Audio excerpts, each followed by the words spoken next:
World War One, ladies and gentlemen, compared to WW2,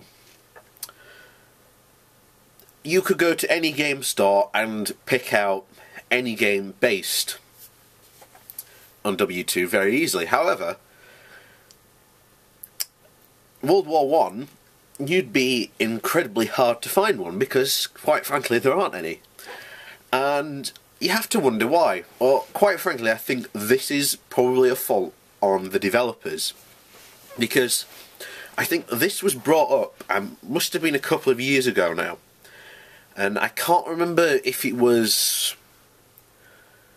Oh, Christ. It was either The Escapist or it might have been Destructoid. It may have been on both. But they asked this similar question.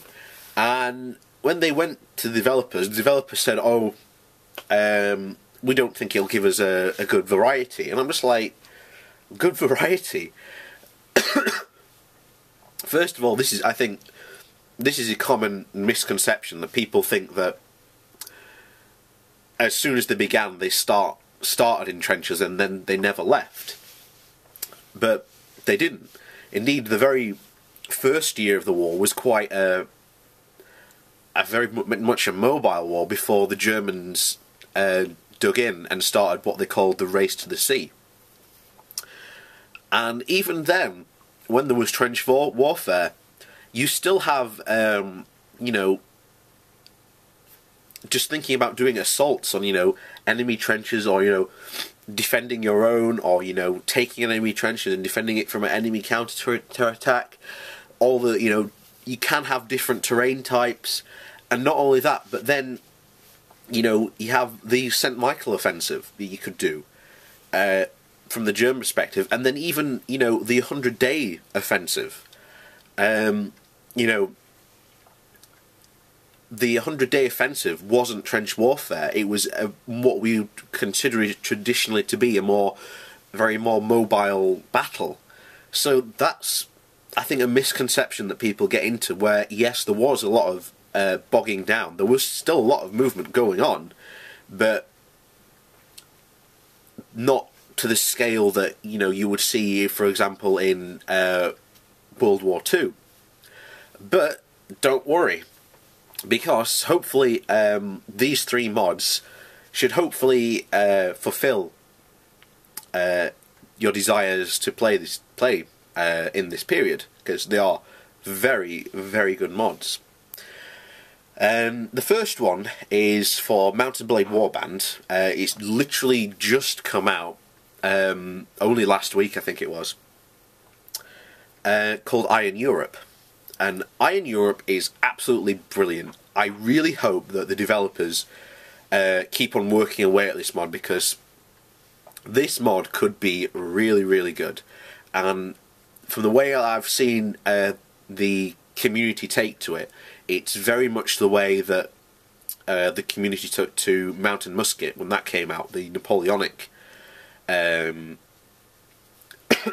mod that eventually became Napoleonic Wars DLC for Mount and Blade Warband. So I hope maybe eventually that might happen in the future, maybe for Bannerlord when that comes out. That would be interesting certainly to see. So that will definitely fulfill anyone's sort of first-person shooter variety. But the next two are certainly for strategy-minded people. So if you have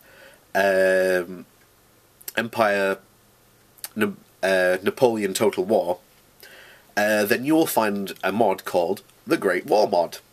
And this will basically turn your map of Europe. You'll get Germany, Austria, France, Britain, Russia, and then oh dear, you'll also get all the Baltic countries in it. I think they've got the Baltic countries in it, I can't remember now, in there as well.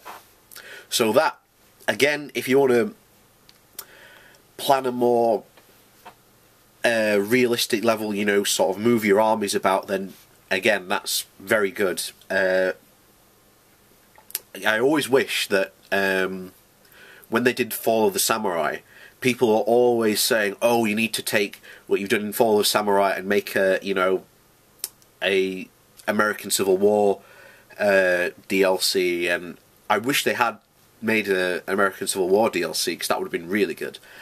But the next mod, I'm just trying to remember what it's called now. But it is a World War One mod, and it's for Company of Heroes, and it's for the first Company of Heroes, not the second. And again, I think you get Germany, Britain, and France, I think, are in it at the moment, and I think Russia, they plan to put Russia in the near future.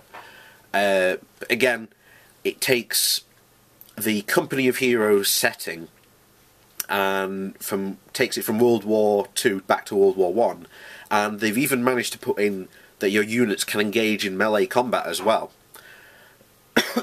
So that is a huge thing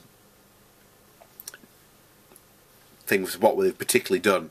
If you've ever played the first Company of Heroes, because there is no melee combat at all in the game. So hopefully those three should fulfill anyone's desire to sort of play in that period, and I really do hope that the developers do get around to doing something with that period, because I think it's just a period that I think, as a gaming period as well, has certainly a lot of potential to be a very good game. Oh yeah, people are going to bring up Hearts of Iron. Yes and no. I know you can start. I think they did bring out, I think it was Hearts of Iron 2, I think it was. They did bring out a World War One DLC pack, I can't remember now. And I don't know what they did with Hearts of Iron 3, I haven't played it yet. But other than that, good gaming and good luck.